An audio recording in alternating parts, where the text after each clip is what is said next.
देशमुख हत्या प्रकरणाला 2 महिने उलटलेत, तरी सुद्धा एक आरोपी कृष्णा आंधळे हा अद्याप फरार आहे। या प्रकरणी आता सुरेश धस यांनी भाष्य केलंय।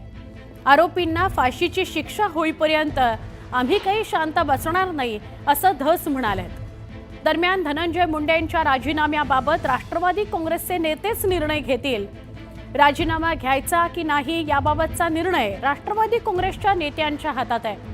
पण या प्रकरणामुळे त्यांच्या पक्षाची नक्कीच प्रचंड बदनामी होती आहे असं भाजपचे आमदार सुरेश धस यांनी म्हटलंय।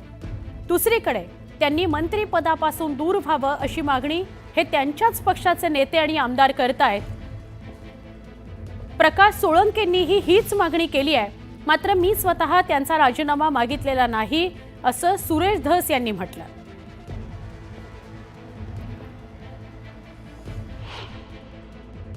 हे जे संतोष देशमुखांचं प्रकरण आहे, महादेव मुंडेचं प्रकरण आहे, या दोन्ही प्रकरणाच्या बाबतीत 100% शेवटपर्यंत आमची जनतेची जी अपेक्षा माझ्याकडून आहे की हे फाशीला जाईपर्यंत आम्ही गप्प बसायचं नाही। हे सगळेच्या सगळे लोक फाशीला गेलेलं आम्हाला पाहायचं आहे संतोष देशमुखच्या प्रकरणात।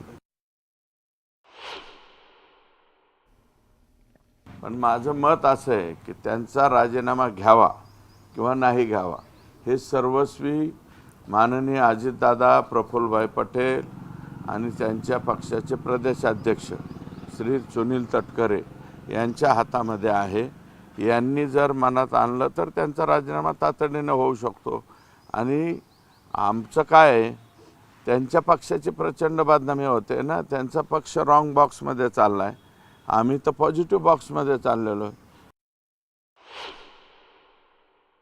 त्यांनी त्या पदापासून दूर व्हावं अशा प्रकारची मागणी त्यांच्याच पक्षातले आमदार बऱ्यापैकी करतायत। आमच्या जिल्ह्यातले त्यांच्या पक्षाचे ज्येष्ठ आमदार श्री प्रकाश सोळंके यांनी ती मागणी केलेली आहे। अनेक संघटना मागणी करतायत, जिथं जिथं मोर्चे निघतायत तिथंसुद्धा त्यांची मागणी हीच आहे। पण मी स्वतः अजून त्यांचा राजीनामा मागितलेला नाही।